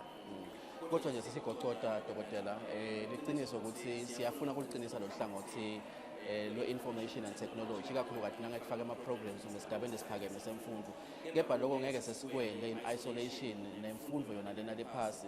Esikhathini esiningi uyokhanze ukuthi bafunzi mababona thishela wetibalo aqhamuka bathi awuyesuka ngalokuthi kumbe lesifundo nalete science tathatheka njengatifundo leti ngathi tilukhuni. Masifuna kuqinisa lo hlangothi lwe-technology eSwatini, kufuna siqinise lo luthando lwaletibalo nale science esigabeni lesiphasi. Ngabe kwendiwani kuleso sigaba leso ngekubambisana kumbe nini nenyuvesi naleti nhlangothi letiphasi esigabeni semfundo? Ngiyabonga kakhulu futhi ngabekisa njengenyuvesi yaKangwane recently bekunana kule bathi NEF Next Einstein Forum. Pheze singibekise na lokho bekwenziwa i-department yaka physics khona la University yaKangwane. Ka RSTP kunana kule bathi Africa Code Week where they go to the tikolweni. So I think ile singathi sikwende nyalo sina singema stakeholders RSTP, UNESWA, tingapane, even netikola nematiko ahulumende ukuthi sende i-drive lapho khona sitawutshela khona umntwana osekhaya ukuthi i-maths ayisilikhuni ngoba i-maths vele ayisilikhuni ne-science ayisilikhuni, ukuthi nje kube nale stereotype lesibe khona over the years ukuthi ama-sciences alukhuni and futhi ukhanze ukuthi bantwana labangamantombazane bayayibalekela vele kanti akusinjalo. So nyalo it's all about ukuthi kushintshwe le mindset labantwaneni ngokuthi ethundo lethu atsilikhuni, and one way of changing i-mindset yetindvo ukuthi ukwendela into kube interesting. Bantu labasha, abantu abasesetikoleni bafuna into letaba interesting, into futhi letaba chaza njengala kule sikwendako nje ngiyabekisa lokho ICT Fair. This is ICT, pure ICT. Now ubuka njela ube interactive bachaze, and lo muntu before he or she knows it so ungenile kule nto so yakwati ukuprograma so yakwati kwenda lokho nalokho, but lo muntu akakakwendi le nto as if vele le nto into lelikhuni ufakwe lo muntu kancane kancane and naye wayijabulela le process yekufakwa kwale nto la kuye. Lokho sho ngalamashashana ukuthi vele sisenemsebenzi wekuthi sikufake noma sikuhlanyele la kubantwana lokuthi letibalo nalama sciences akathanda kakhulu. Ubona nayo ijacket legqokile dokotela nesicumulo salo msebenzi sithi siyaphambili nge-ICT. Sesigoqoda nje sithini lesicumulo in context of what the country is looking forward to achieve? Yes, lesicumulo lesi sisusela emhlanganweni sabanemhlangano eminyakeni ophelile. Nasithi siyaphambili nge-ICT le event le sayenda in light of Vision 2022. So nasithi siyaphambili nge-ICT sasisho ukuthi i-ICT aseyidlala lichaza ekuyeni ku-2022. Ngakho ke sasa sesisi-ke siyaphambili nge-ICT ngoba sithi thina sing-RSTP sing-UNESWA sing-hulumeni asisebenzise le-ICT kufika le ku-Vision 2022 noma ke esigabeni semave lathuthukile emhlabeni. Ngicela umemesive dokotela njengoba umsebenzi uqhubeka kusasa kumele abanye bayafisa batawuthi awukuyabhadalwa ngengikhona kuwena unikede ama-details ukuthi ngabe kungenwa njani. Ngiyabonga kakhulu bhuti, ngibuyinango simemo lesihle vele longiphasona. Ngiyamema kakhulu emaswatini ukuthi akethe kusasa ngetinombolo tawo kungena kulo msebenzi lona akusimali akubhadalwa kumahala ha. Na ufika nje gedeni emvasi uyahamba uya security gedeni ufika nje ucela nje sports emporium but akukhomba vele nje ungena uhambe straight ngabona uhamba nje 200 nama 300 meters so ufikile sports emporium. Na ufika khona ke utawakhanza ama-exhibitors, lama-exhibitors lakhona lapha ngamaswati tingafanele emaswati utawakhanza ema-exhibitors kutabe kune-entertainment kunama-games ebantwana kunama-contests la taba khona ekuprograma phinde futhi kunama-games la ngaphandle la dlalwako. So ngiyawamema kakhulu emaswati, ngimema lo mncane kakhulu ngoba la mncane kakhulu naye utibonele bhuti lapha ethule stage ukuthi kunama-games ebantwana. Umntwana omncane lona 5 years lona 4 years angehla afika abe thoroughly entertained kulo mcimbi lo. Nemlo mdzala lona ngetulu kwa 80 angeda lana afika abude ka-MTN ukuthi hey lo cingo lo busuku luyayidla imali yami nangabe luyayidla noma mhlawumbe sinangishaya ngingaseva njani noma mhlawumbe lengakithi network ayikefiki so ngumcimbi lona lo wakhelwe ukuthi u-accommodate from umntana lomncane to umflo lomzala mbamba so emaswati mina ngiyawamema kakhulu futhi-ke ngiphinde ngikuphinze lo ngihlale ngikusho ukuthi lo mcimbi lo waqalwa ngamaswati wendelwa emaswati so kuze ukhule uyawadzinga lamaswati so emaswati aketha supporte into yawo. Dokotela siyabonga kakhulu muhle umsebenzi wenu sinifisela ukuthi konke kube impumelelo nisasebenza. Siyabonga kakhulu bhuti siyabonga kakhulu nesikhathi lesiphezulu. Ngudokotela Methula le ngixoxa naye ula eUniversity of Eswatini ungusihlalo waleli bandla ke lelungisekelo umsebenzi we-ICT Fair lekungumsebenzi ke lo ingcayizivele lomuhle kakhulu lesikubonile lo muhla senguphinza ngiyabona kwesithathu noma kwesine kube khona ke inkosatana Sikhanyiso le indvuna ilitiko ke letekwatisa kuxhumana nebuchwepheshe yavula lo msebenzi yashiya ke incaphaye tinhlangothini letahlukahlukene eSwatini kubo somabhizinisi kuhulumende ku-private sector kubatali kulababukeka ihlangothi lwetemfundo kanye nemhlaba wonke ekutheni awube kunena sibambisaneni sisebenzise ke tona ke tekuxhumana nebuchwepheshe kuthatheni ngelive lakangwane lofika ke esigabeni semave lathuthukile kude bekunene lo tawusendela lo msebenzi lo kusetandleni tethu njengoba ke dokotela sekavela acelile ukuthi lo msebenzi lo uqalwe eMaswati wendelwe eMaswati utsinga wona laMaswati ngileso nje sithombe eMaswati lamahla sisonzeleni sitawubona lokuthi ngabe vele thina ke galelo lelitheni lesingalifaka kwenda lo msebenzi ukuthi ugcineke uyimpumelelo live lethu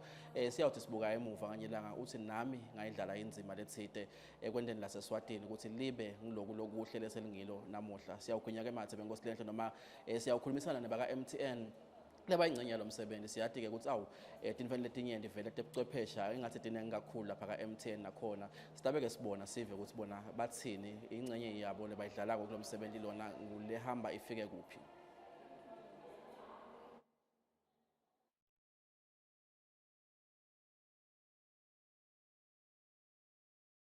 Khangako ukuthi uwota kuna stall nasi lekhala leyo ngulo yellow we-MTN and right now ngihleti na Meshek Masego senior manager we-branding ka-MTN.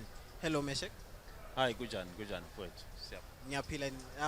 Everything is looking nice and snazzy la kule stall senu vele it's by far one of the most eye-catching stalls. What is it leni plan achieve by coming here to the ICT Fair as MTN this year? Okay, thank you very much for coming, and actually thank you very much for you guys coming to give us this interview. UNESWA, the University of Eswatini, came to MTN. Basho ukuthi baplana kwenda ICT Fair. In fact, this ICT Fair yaqala last year, of which savele sa jumpa into it getting sing MTN. Last year being the first, there were a few challenges here and there, and then this year uphinze yabuya UNESWA yathi asiphinze sichubeke njengoba sicalile last year. Savele kethini sayithatha le challenge sing MTN njenge leader in the telecommunications industry eSwatini.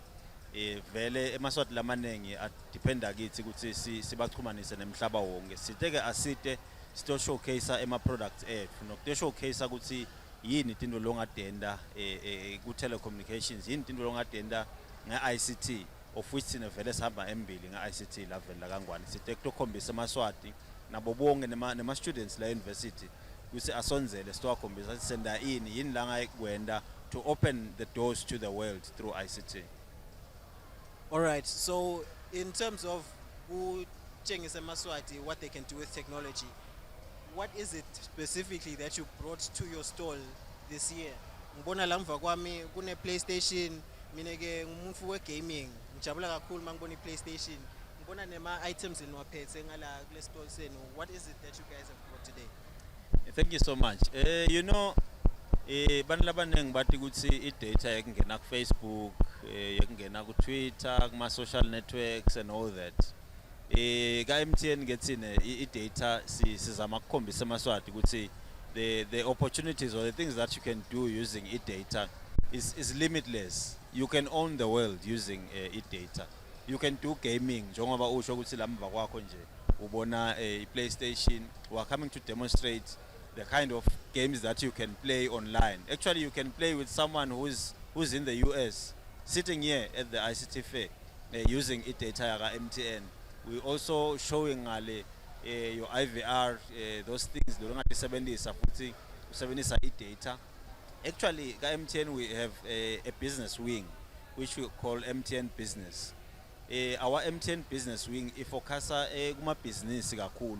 Ngaphandle kwe gaming, siphinze sipromote entrepreneurship through ICT.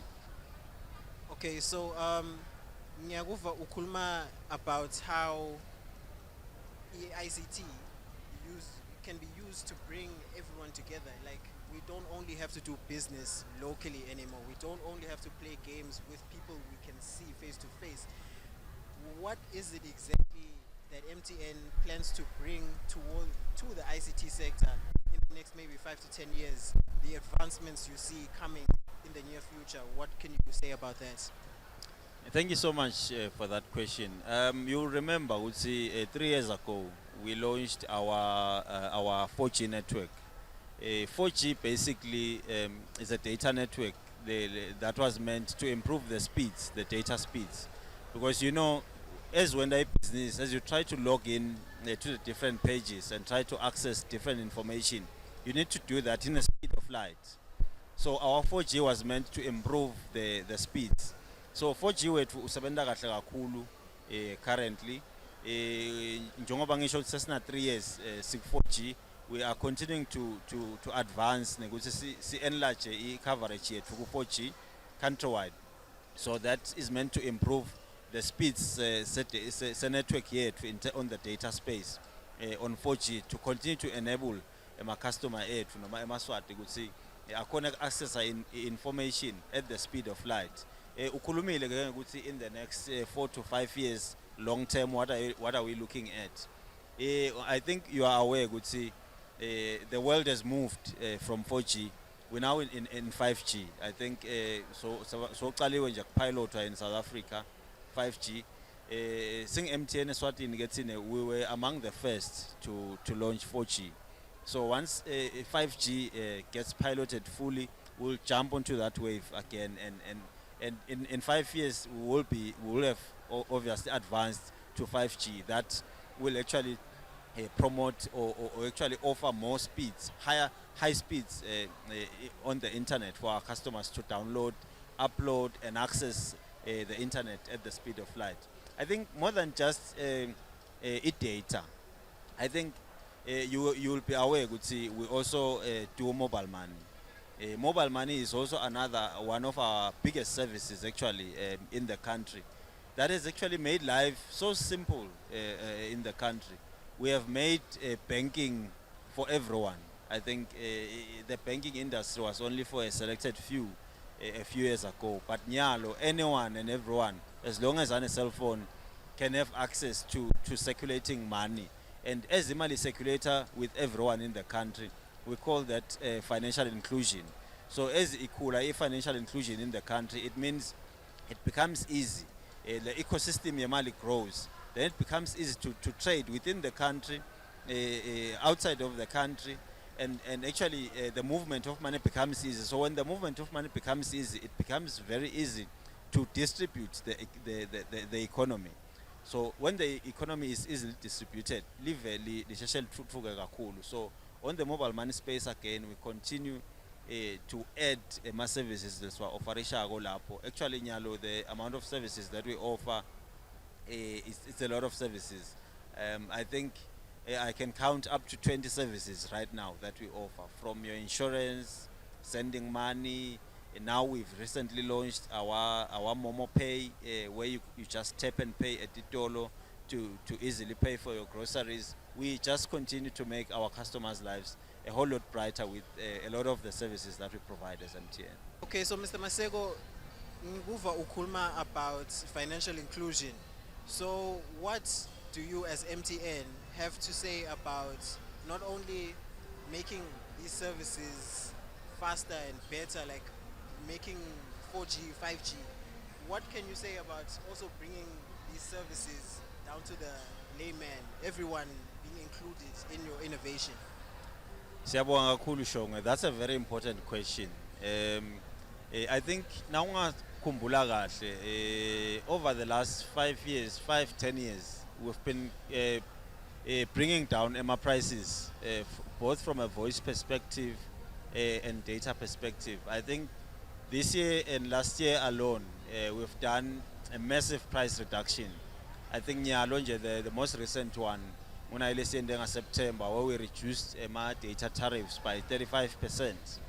So onge my initiatives to ensure that data becomes accessible to everyone so that it doesn't become a hassle for anyone and everyone to access information through the internet, to access the world using our data.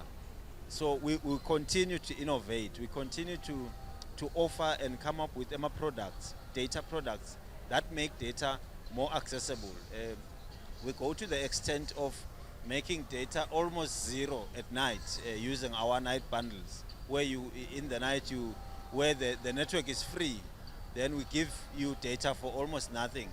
And actually even during the day, I think Sing MTN, we believe in actually offering a wide variety of products and services that will actually ensure ukuthi akavarisha onke customer segments. If you go into our menu *686# and go to data, there is a whole array of data products that we offer lapho to ensure ukuthi we cater for the youth labafuna kungena kuma social networks, we cater for labafuna kungena kuma sites for business, we cater for that. We have our fixed wireless service with our unlimited offer. We have quite a number. So with all that, we try to ensure we reduce the prices to as low as possible. We ensure the speeds are as good as possible, and ensure it covers everyone, everybody's needs. It's a whole array of products and services to make sure wonke umuntu has access to data, has access to the world, has access to do business with the whole world. Actually, we don't want Eswatini to limit themselves to this market. We are saying, here is the world, it's out there, it's for us, it's for every one of us to open the gates for us. We actually encourage youth kakhulu, because ngiyo nje le kakhulu into the ICT sector, as they go out of school, they must come in and actually continue to use the data to start businesses and run businesses. These days, you don't even need to own an office per se. You can run your own office at home and just do business using data, access the world, access anything and everything that you want, access your customers real time using data. So we continue to innovate. We will continue to innovate in data products and continue to innovate in the mobile money space to ensure that data is accessible. I think another thing that is very important, utawukhumbula ukuthi hulumende uphakamise lihlelo la vela sim registration in last year actually. Siyajabula ke thina Sing MTN kusho ukuthi ama customer ethu sekacisha avelile lamaningi kakhulu. Utawukhumbula ukuthi MTN unama customer la cisha afike lapha esigidini 1 million. Ngicabanga ukuthi lese basele ukuthi bavele sebangaphasi kwabo 200,000. Shothi sebavelile labaya kubo 700 to 800,000. So kungaba kubakhuthaza labo labasele ukuthi abende njalo basheshe bavele ukuze bakhona ukuchubeka ba-access ama-services ethu, njengoba nje umlawuli wethu washo ukuthi eminyakeni lotako nangabe solo ungaveli kutaba nebulukhuni ukuthi ukhona uku-accessa ama-services ethu, ngoba isim card yakho vele kutawukosa ukuthi icishwe. So siphumeke umkhankaso live lonke ukuthi amaswati angabi nenkinga yekuvelisa ama-sim card awo. Ngaba kubakhuthaza nje ukuthi kuze batokhona ukuchubeka ba-accesse our ICT services, abene njalo bavelise ama-sim card abo. Nakhona la ku ICT Fair sinelitafula lethu njengoba ulibona lana ukuthi noma ngabe ukuphi ungavela utawukhona ukuthi i-sim card yakho uyibhalise ukuze ukhona ukuchubeka u-access ama-services a-MTN. Thank you very much, Mr. Masego. Thank you. Thando Masilela. Siqhubeke njalo nayo i-ICT Fair yethu ekwaluseni kumathapha. Sibonga kuye Mancoba lo intatheli yethu kaSwazi TV. Lapho khona beka sibutela ka MTN ukuthi ngabe bona yini labakhangisa ngako nekuthi looking forward to 5G and other innovations impela ingabe basiphathelene. Mbukeli njengoba sichubekile ke ne-ICT Fair yethu sibonile lapha iMinister iNkosatana Sikhanyiso was taking a tour walking around abuka ukuthi ingabe each and every stand lekhona noma every company that is here ingabe yini labasiphathele kona uhambile ke tinkapani Nkumbibe bahamba bamchazela ukuthi ingabe njenge IT nabo technology yini labanako naku ke mbukeli exhibition lebeyendeka lana.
Njengoba sotibonele ke mbukele ukuthi impela kuningi lokwenteka la kule ICT Fair eTkwaluseni nje ubonile iNkosatana Minister Sikhanyiso was going around looking ukuthi ingabe eMaswati yini umsebenzi lomuhle le wentako for the country.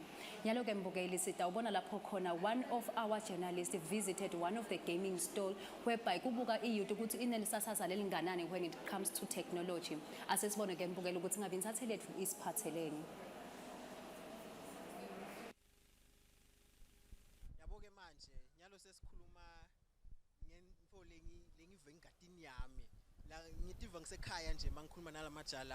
We're talking about video games and sports and in general. Today I am with, please introduce yourself, gentlemen. I'm Chitundo Stanley, coming from Gamers Galaxy Manzini. I'm Amon Shamilimo from Amusement Arcade in Manzini. All right, so these gentlemen here have set up their gaming stall here at the ICT Fair. And I just want to find out from them, like, in terms of technology and the gaming sphere, what do you guys feel that you want the public to take away from today, having come to your stall? Well, with electronic sports, it is a new sport on the industry, whereby many people who are not even physically strong can have a talent in playing soccer on the TV, which is utilizing ICT. Someone can even be playing a shooting game, car racing, whatever your interest really. So you can, we are showcasing that this talent is something that you can discover on yourself, from yourself. Then that's why we've brought it to the public. Okay, so like in terms of today, what do you guys have? We saw the computers, we saw the consoles, but interestingly enough, there's also games that people can play outside in the sun. And we also have footballs, actual footballs in front of us. Can you tell us a bit more about that, Amon? Yeah, we've got different games. We wanted to add flavor to what we have inside there. And we've got this game like football. It's a game that can be played by, it cutters across all ages, you know. It can be played by the young ones, the ladies, the males. So it cutters for all. Yeah, that's why we also decided to bring this one so that everyone can participate. When they are here, they can also enjoy the games outside whilst they are checking what is happening in terms of technology inside. Yeah. I like how you guys came together to bring both sides of sports and entertainment together. Like, you have your eSports where you're teaching kids like to be quick thinkers and hand-eye coordination, all of that. And you have your games outside to keep them fit and healthy. What can you tell me about like the games you have today? What exactly are the games you have? Can you list them for me? Yeah, we've got football here outside. We've got also a micro snooker. Yeah, it's also a nice game. It's new though, and with that one you can. What are the benefits of the micro snooker over normal snooker? Over? Normal snooker. No, it's only that one is made. It's small. Otherwise, it's just an what can I say? An image of the big one. You see, they just brought it in a different, you know, version. It's smaller than the one we normally know. And you also have go-karts on the outside. I saw that as well. Can you tell us about that? Yeah, go-karts, we've had go-karts for some time now. We usually also do them at the trade fair. So also with those ones, we've got go-karts for kids and adults. The off-road ones and the on-road ones. Yeah, so the off-road, you can use them on the gravel and grass and all that. So we have got for kids and adults as well. So anyone, you know, we teach them how to drive. It's like driving a car. So there's a accelerator there and a brake. So we teach them how to do it within a short period of time. They know how to drive, and they do it very well. Yeah. All right.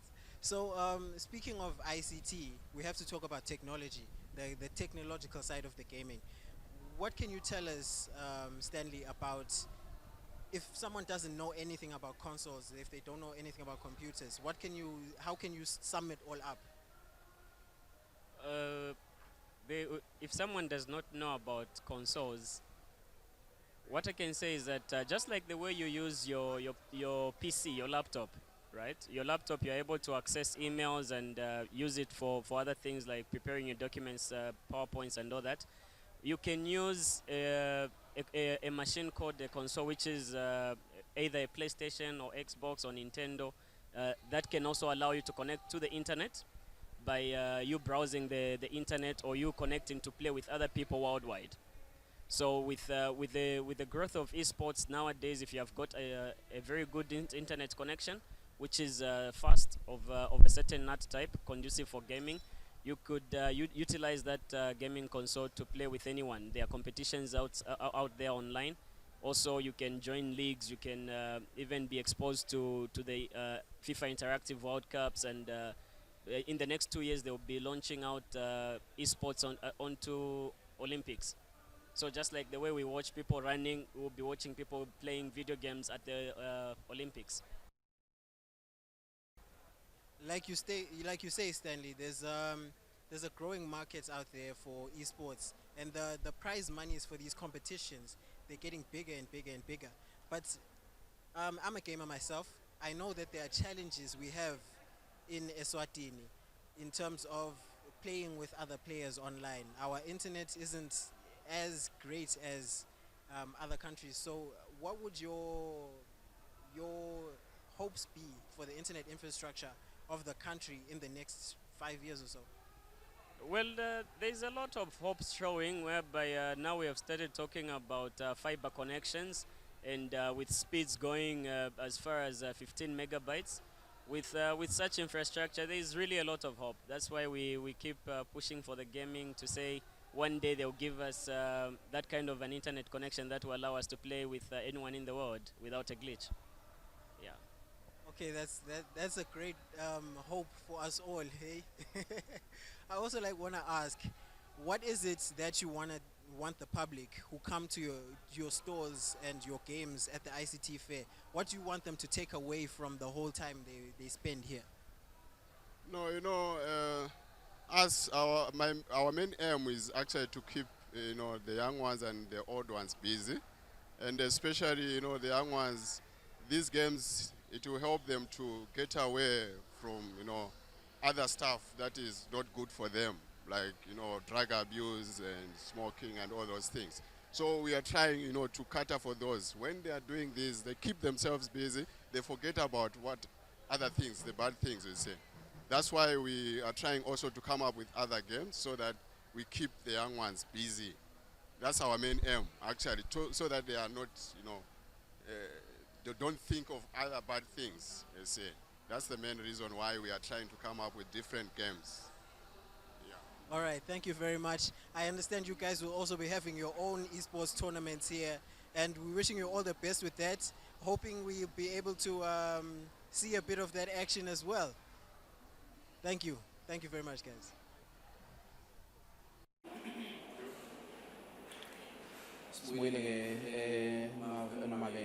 UNESWA Sports Program. Interesting interviews indeed by Mangoba Shome, one of our field reporters here at the UNESWA Sports Program. Akumisana ke nalabukela bakhangisako noma ke labenta kubalethithito in the technology space, and I'm sure Notalo, you were one of those people going stand by stand, and unfortunately I didn't have that privilege. Hey kuningi John lengikubonela ngaphandle kile ngavakashela lesinye stand la ngikhanze ukuthi baka EMS nangibita kahle ngakhanza ukuthi kunaleti insimbi letinkhulu labathi nawukhanza ukuthi imoto igicikile then lo muntu ubanjwe ngileti insimbi kunale insimbi lenkulu manje yensinza le nsimbi manje benga understand ukuthi nje onisebenza nema ladies, how do you do